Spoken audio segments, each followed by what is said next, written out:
10 a.m. in the Polk County Regional Health Building, Suite A. At this time, we would like for everybody to please turn off or mute any cell phones or devices. And we would like to ask Sean Ferry with Pine Forest Baptist Church to please lead us in prayer. Father God, we just praise you because you are Almighty God, and we see the incredible blessings that you have poured out on us. And I pray right now that your will be done here. I pray for wisdom for our judge, our commissioners, and for all that are in this place. I pray for ears to hear and eyes to see, and that your will be done, but they will have wisdom and discernment to know what that will is. And I ask that your blessings be poured out on each one that is here, and that the needs that they have be met, Lord God, and that just in all things may your name be honored. We love you, Lord, and we thank you again that we can come together like this, Lord, that we live in a nation where we have these opportunities. And I ask that you would again bless this court today. In Jesus' mighty and holy name we pray. Amen. Amen. Thank you. Madam Clerk? I pledge allegiance to the flag of the United States of America and to the republic for which it stands, one nation, under God, indivisible, with liberty and justice for all. Honor the Texas flag. I pledge allegiance to thee, Texas, one state, under God, one and indivisible. Thank you, ma'am. Okay, public comments. Mr. Lambeth, would you like to step up to the podium? Thank y'all for letting me be here. No problem. Well, the Lakeside Village geese, they got them down to 2 bunches, 3 in one bunch, 2 in another. I think they caught all the dumb ones. But the five there now, they may be too smart. So only the genius goose are left. The smart geese are left, yes. But there is 5 left. They're still pooping on the driveway. And I hadn't seen any sheriff activity in the last week or 2. So they may have given up already. Thank you, Mr. Thank you. Thank you.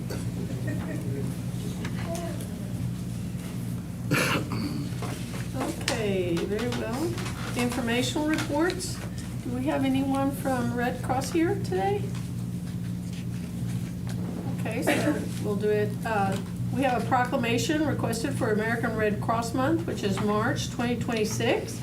This proclamation, which is included in y'all's packet, recognizes March 2026 as Red Cross Month in Polk County, which honors the humanitarian efforts of the American Red Cross and local volunteers. They help us to serve the community, including in disaster relief, blood donations, support for military families and veterans, emergency preparedness, training, and international aid, and acknowledges the legacy of their founder, Clara Barton. So we will forward them their proclamation. We also have a proclamation for Fair Housing Month in Polk County, which will be April 2026. This proclamation is also included in the packet, and it acknowledges the 58th anniversary of the National Fair Housing Act of 1968, which prohibits discrimination in housing and promotes equal housing opportunities. It encourages residents to become aware of and support fair housing laws and the principle of equal access to housing for all. Is there anyone here representing them?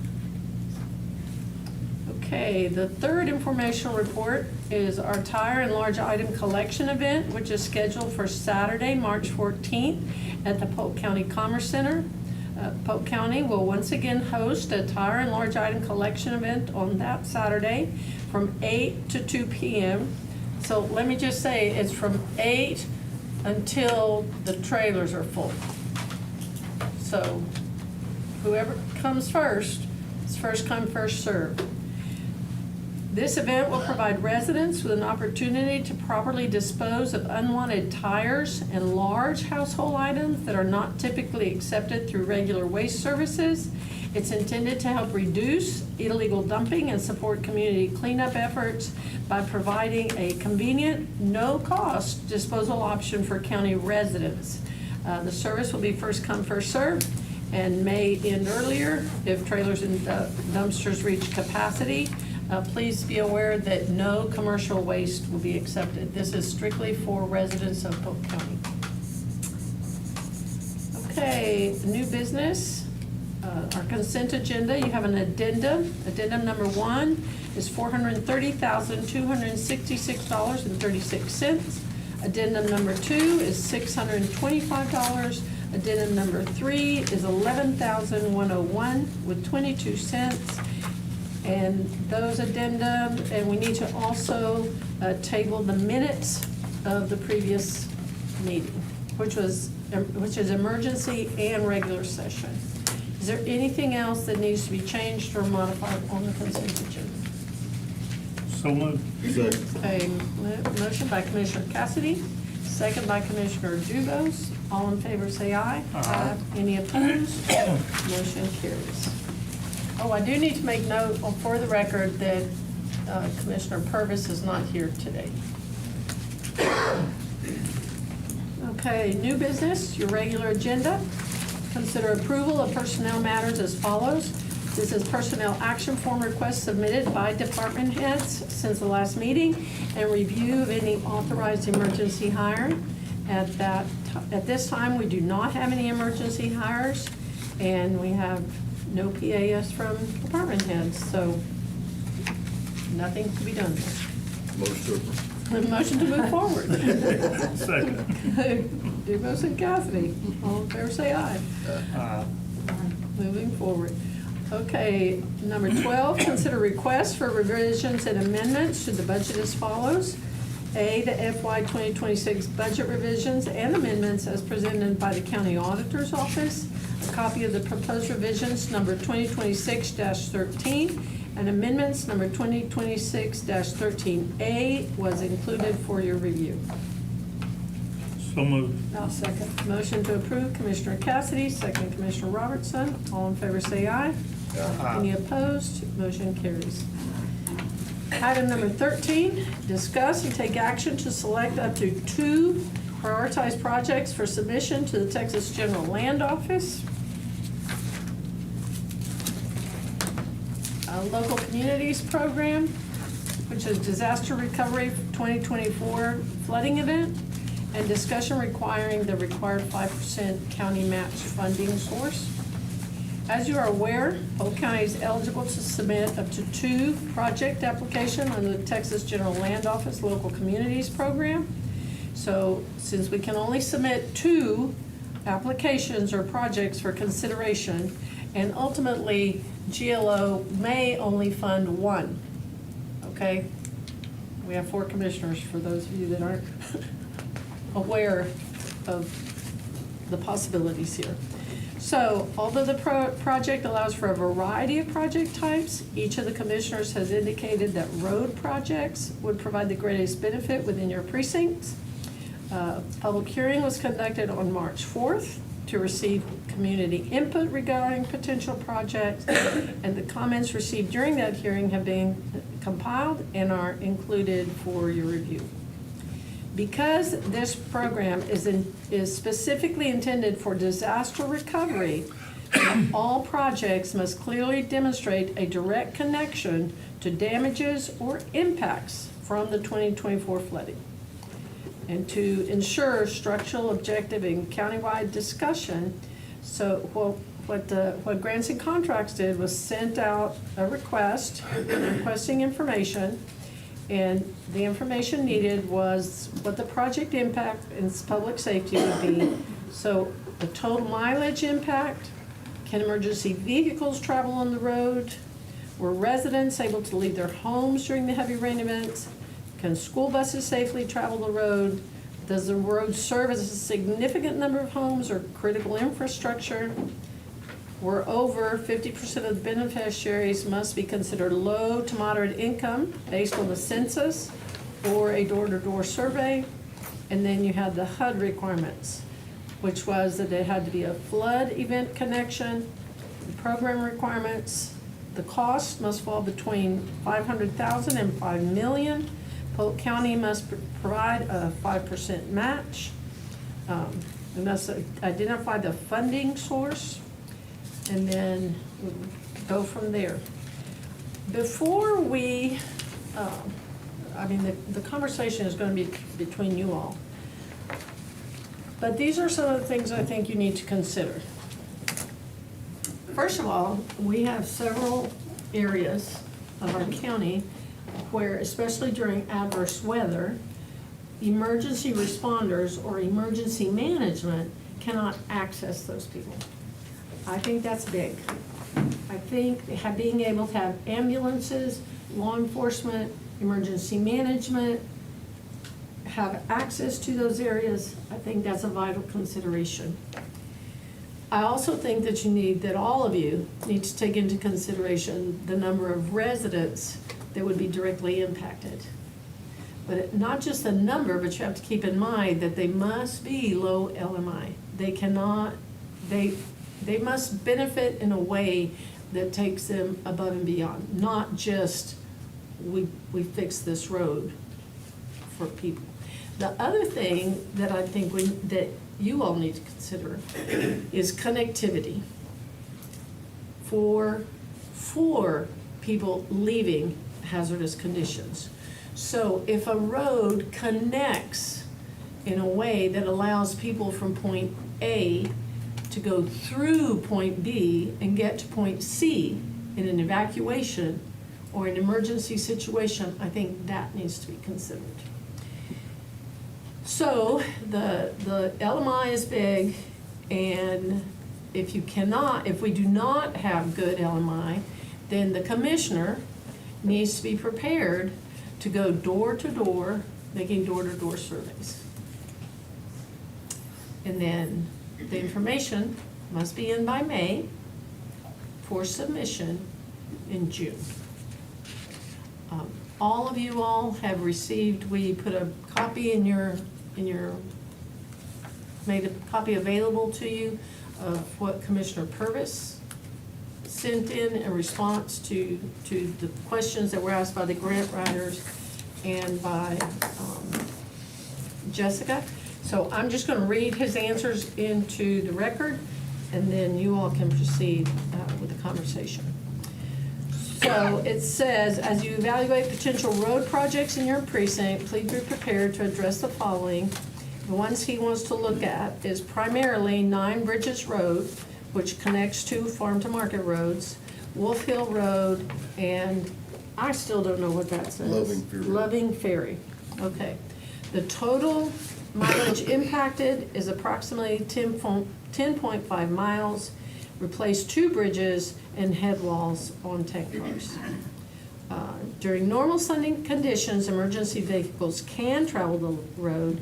During heavy rain events, it depends on how high the water gets or stays, so they can go out, because they can go out a back way, which is 5.5 miles one way, or 4 the other way, of dirt roads. And in one of these, he reported that water stayed over the bridge for over a week. During the flooding event, there was no major, there was impact, but emergency vehicles could not travel the road at all. Were residents able to leave their homes during the heavy rain events? Some of them were stuck, some of them were able to go out other access points. During the 2024 flooding event, they were only able to go out the back way. Can school buses travel this road safely? They will only come across the bridges, but will not come back that way most of the time. So does the road serve a significant number of homes or critical infrastructure? He has about 20 homes and approximately 50 people. The flooding event connection was road and bridges were underwater for over a week. All rock was washed away between the 2 bridges.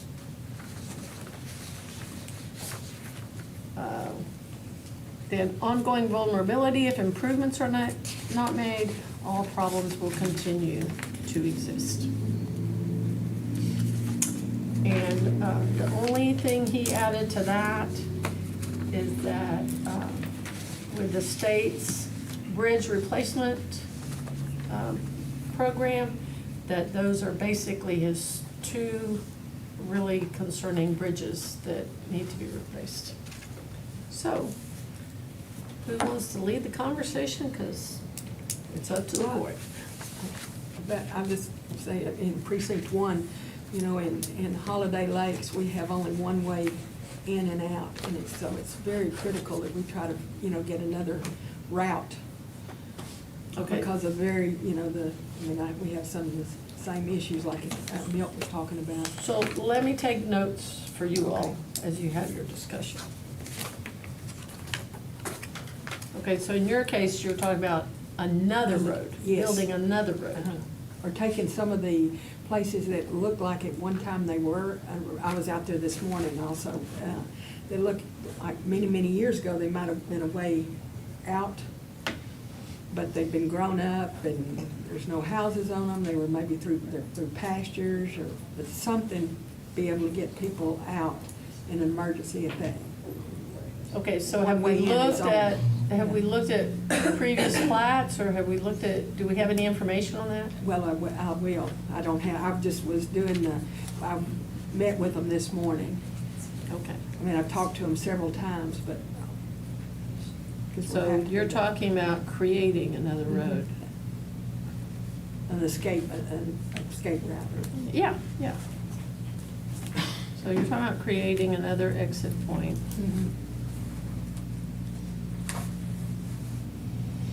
So at this point, there's no name for that road. Right. Gotcha.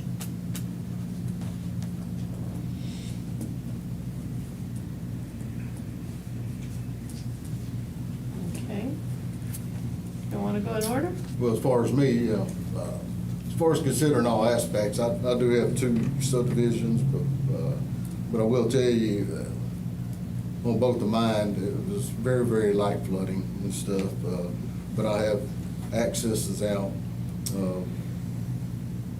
And of course, we all want to protect our own precincts and stuff, but considering all things, I'm sure that I don't have the worst, you know, ones that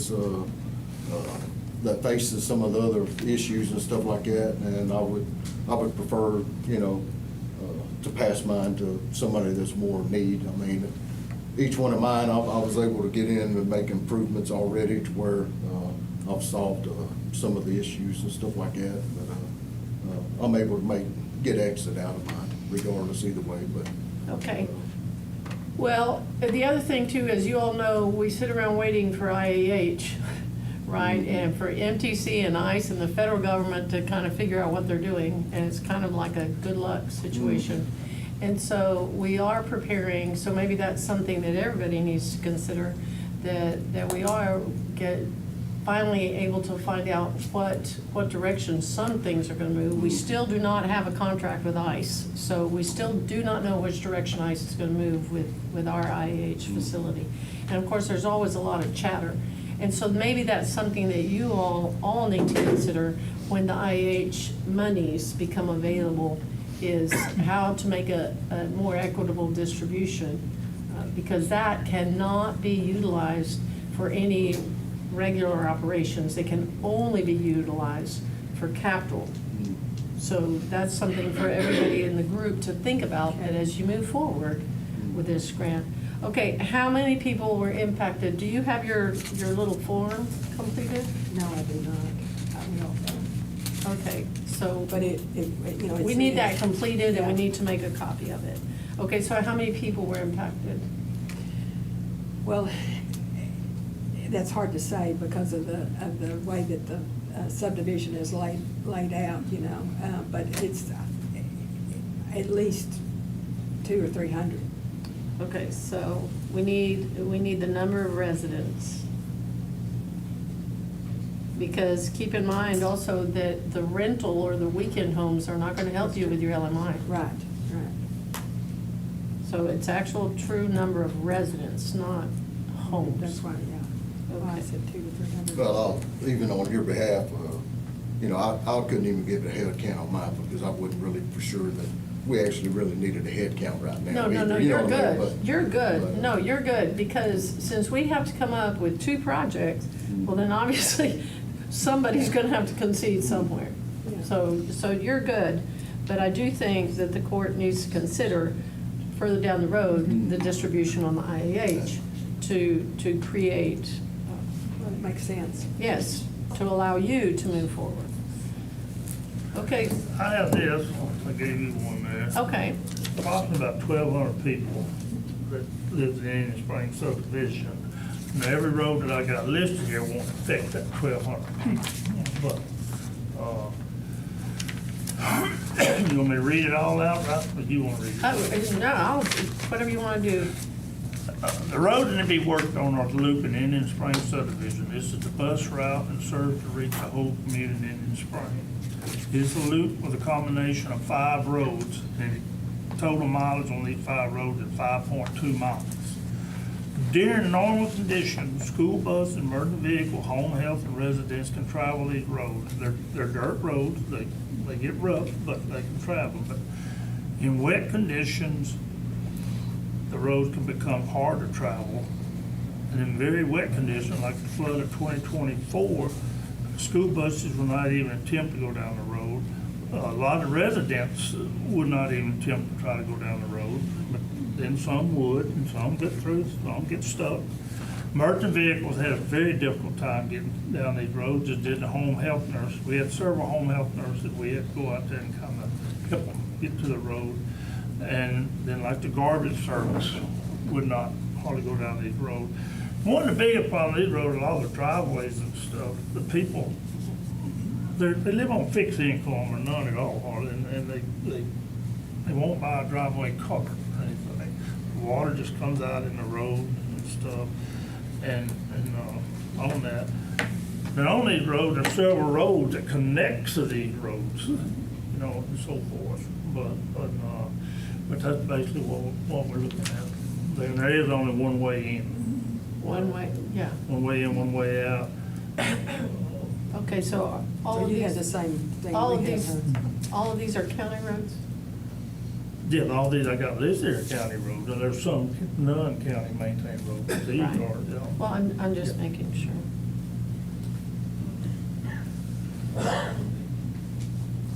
But these all connect, same way with Holiday Lakes, they all kind of interconnect, Right. private roads with public roads. True, yeah. So, well, they're all public roads, but privately maintained. Okay, can we provide assistance though with, on private property with culverts? You can do driveway, because we do turnouts, it is a possibility that we're in the ditch, in the ditches, in the rights of way of your county roads that we can work to improve drainage. It's part of improving the drainage and improving the road. Okay. Yes, ma'am. You can Because also if we reach- do those turnouts, anyway, we would be replacing some culverts Okay. in certain situations, yes. And even though you don't work on all the roads in the area, if you do the entry road, then everybody in the subdivision benefits if that's their only ingress and egress. Even though you don't touch every road that they're on, you do benefit everyone, and that's their only route in and out. The law also specifies that you can, if it interfacts a county road and stuff, you can fix it, take care of it. Yeah. well, Yes, sir. I would be replacing every culvert out there if I replaced every driveway. Well, I know, but can't I'll do just, that. I know I'm most people, doing it. most people don't really know, but if the damage causes damage, you can take care of it. Okay, y'all have heard, you want to give us more information so that they can decide?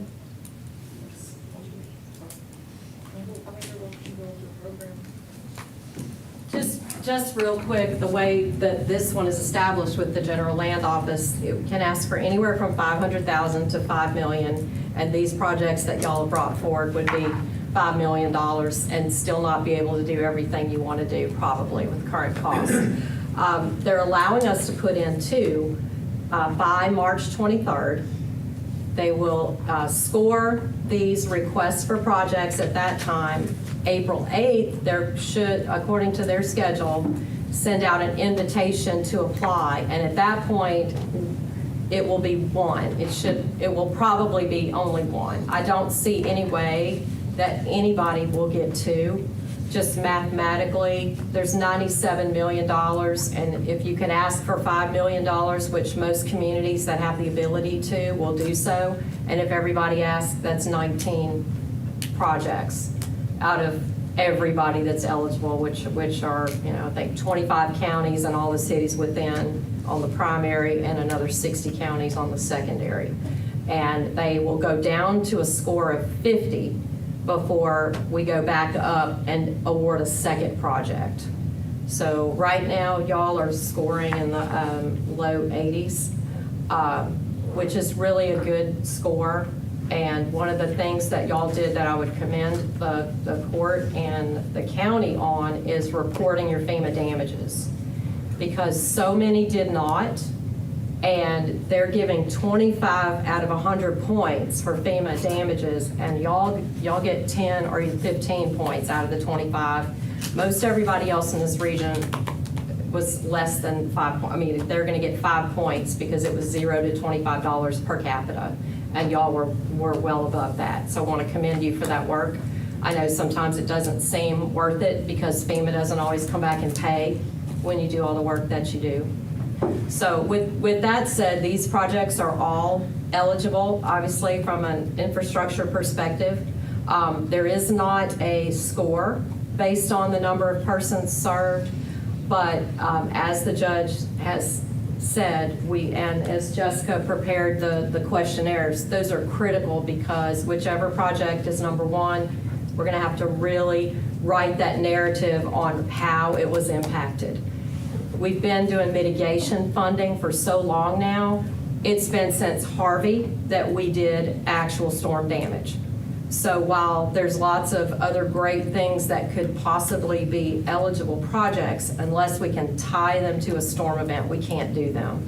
And so that Leslie and I feel that that's our job as your grant administrator consultant hired for this round of funding to make sure that we're steering y'all in the direction of those projects, which we will be able to provide a clear narrative for and be able to get you funded on one of these projects. And I'm happy to answer any other questions that you have. And it is really unfortunate that they've done it this way, that we could only do, a project. A project is a set of beneficiaries and a type of activity. So road project, one set of beneficiaries. I would love to say countywide road projects, but they won't let us do that, so. I'd like to say something. Yes. The way I understand it is, please clarify, Susan, Okay. that y'all can select 2 projects today. And then once they give us our call back, then the court can say, of those 2 projects, which one do we want to do? That is correct. You'll have to prioritize 1 and 2 at some point. You do So not that have to doesn't- do that by the 23rd. Yeah, That's so you correct. don't have all the pressure on to select which project today. You can just select 2, and then later, once we get the call back, y'all can decide which one of those 2. But we have to have 2 to submit by the 23rd, which our next court's on the 24th. So we have to decide We have those to 2 select today. 2. Yeah.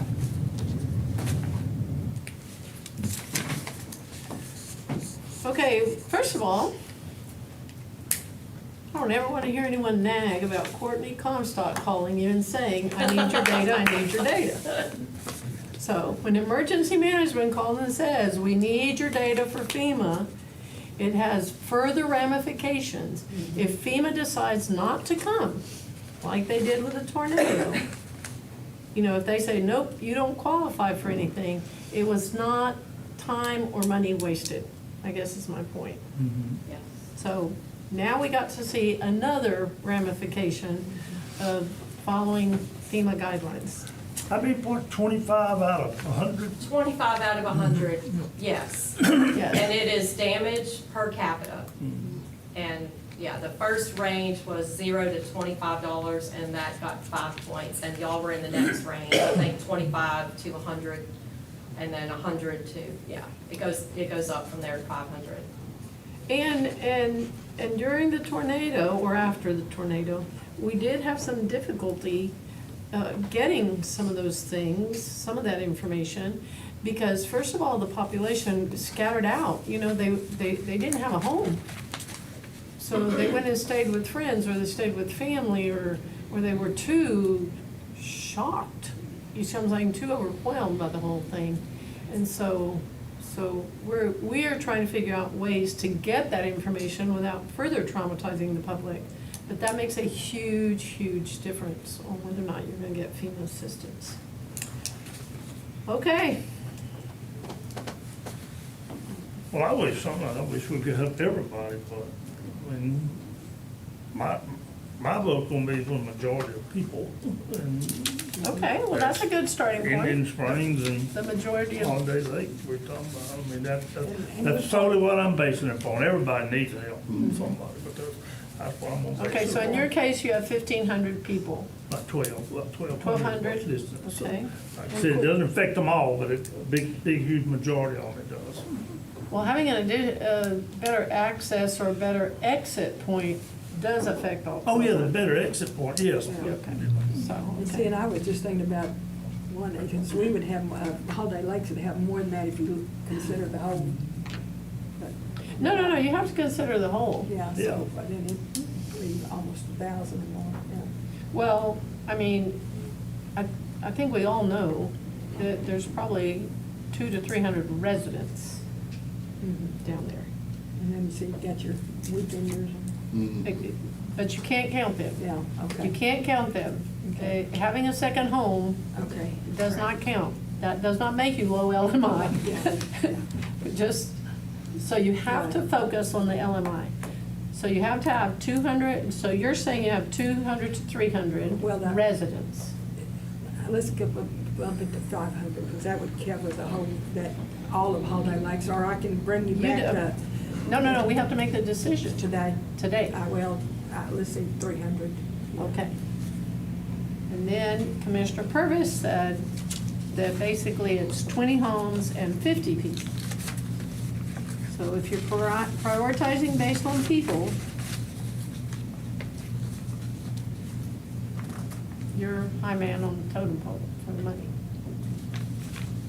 Now, let's look at emergency response.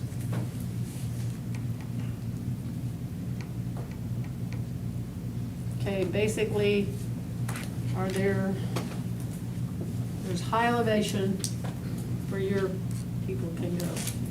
Are there high elevation points? Well, no one got flooded out as far as homes, flooded. I know down there with the sheet, I think some did. Yeah. You couldn't get up down the road and stuff, some of them. I mean, I'm not gonna say a little bit of water didn't get somebody's house on there, Yeah. but how far, most of it, just the roads. Yeah. Mostly just being able to exit, Yes. just being able to get out. Well, I can tell you all that during emergency management, we have had problems in both areas, probably almost equally. We have had people stranded because of the water. Sheriff, do you have anything to add in terms of law enforcement response?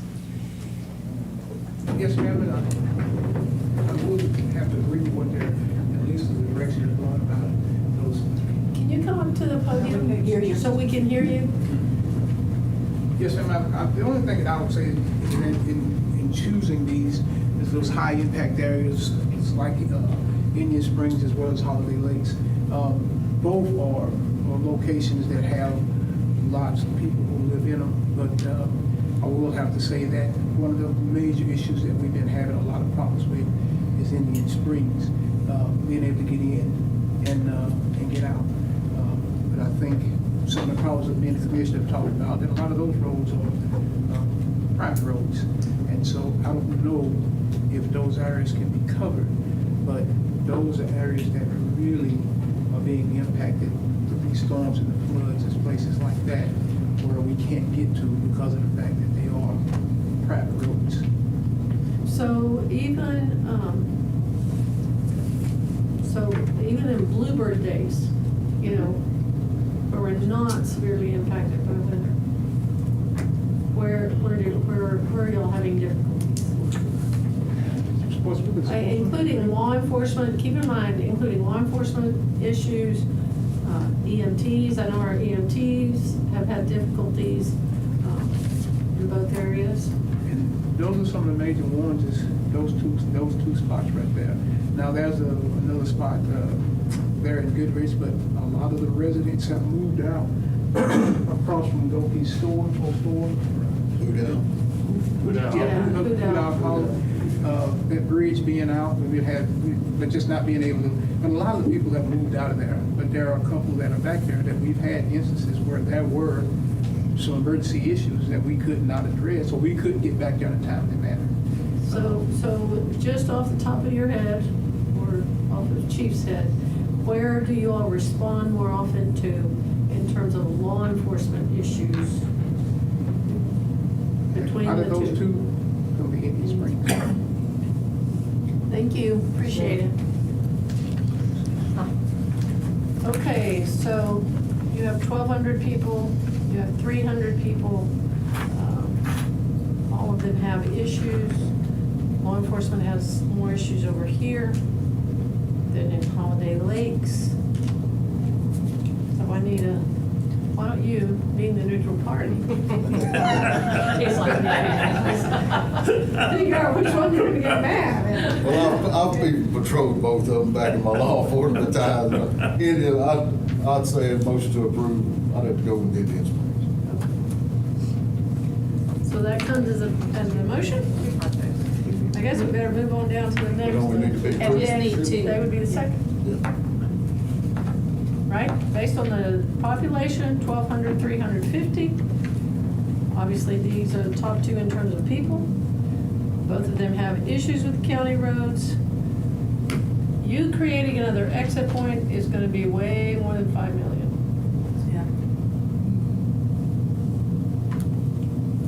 So number one and number two. So they're both exit points that we need. for- Yes, you Yeah. need to at least be able to widen the exit points and allow for people to leave the area. Now, on behalf of the sheriff and I would like to say that when we asked them to leave the area, it'd be nice if they did. If they didn't say, no, that's okay, I'll stay. Well, I want to say this, make sure to clarify here. The first, 3/10 to half a mile of road, it might be rough, but it is accessible in and out anytime. But then when you get down in there, where these roads I got listed, they're the ones that And- cause problems. No, you were very clear. Okay. You were very I wanna clear make that certain. these are connecting roads, right, that would benefit people to exit the area. Yes. Not necessarily right at the entrance. Correct. And that's Because that entrance is actually rather wide. Yes. But getting them to the entrance would be the Yes. challenge. Yeah, okay. Right? No, you were very clear. Your information was very clear. Okay. So, you'll have your marching orders? Who's making the second? Commissioner Dubus makes the first for Holiday Lakes to be number 2, and for Indian Springs to be number 1. I'll second. Okay, Commissioner Dubus, Commissioner Cassidy, all in favor say aye. Aye. Any opposed? Motion carries. Motion to adjourn. Got one? Nick, do you even want to say anything, or are we just going to bypass you? I'm sorry, go ahead. Oh, the change order? Yeah, he's got to change. Well, Well, I didn't second it. we're moving on, because that was just a discussion aspect. Now we're going to make the actual motion. Don't jump ahead, take back your motion.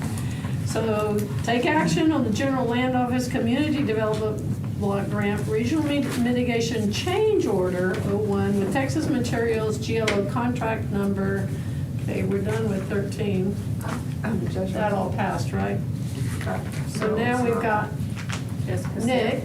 We're still waiting on the source of funds. Huh? The source of funds.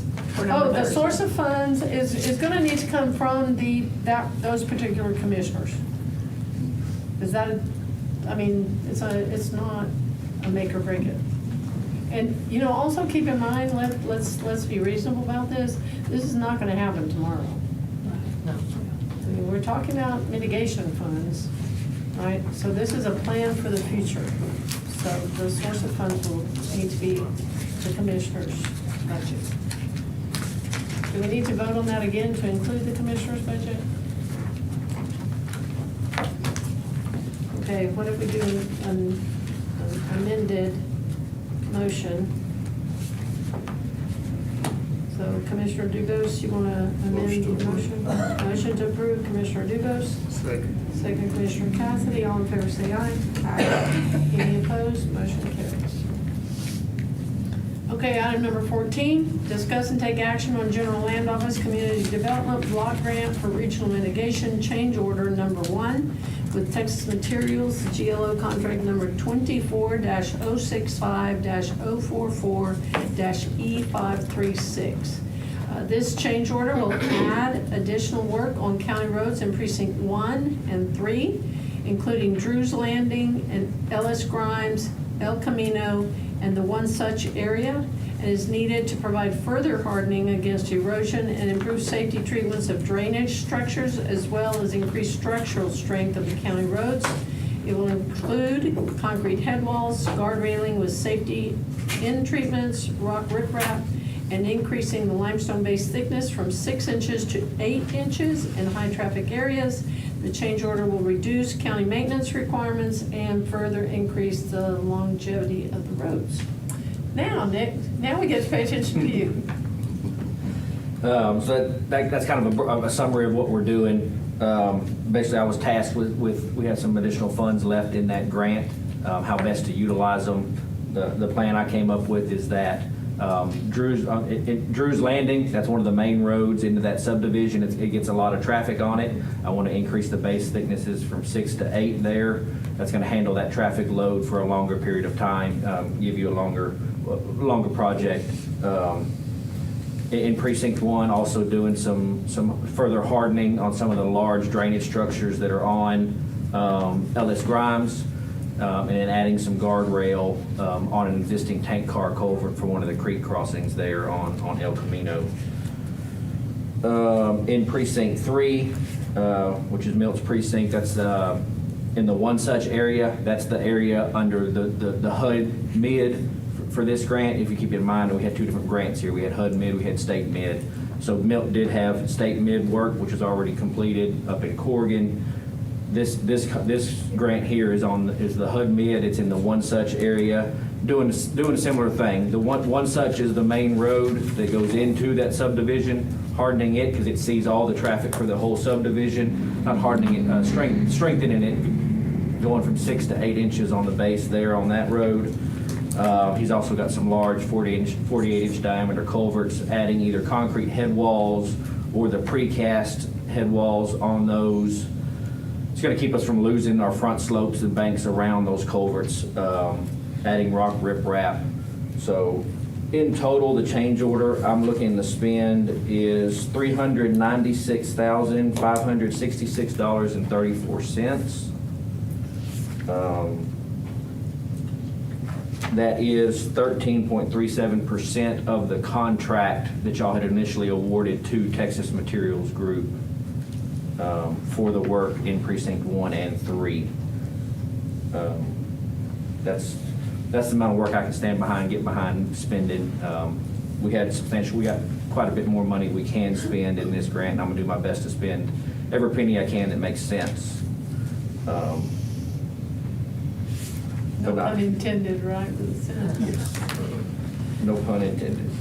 So that takes the total grant for Texas Material, or the total award to Texas Materials, up to $3,363,157.67.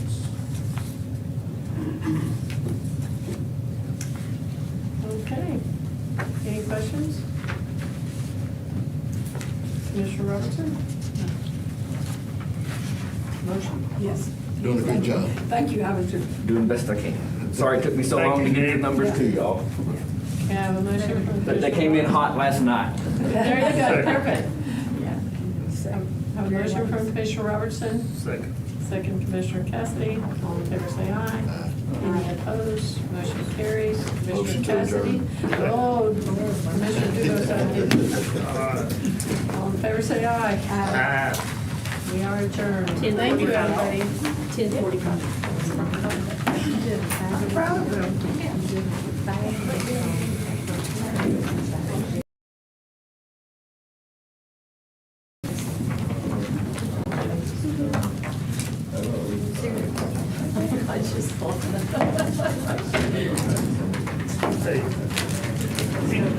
It's okay. It's okay.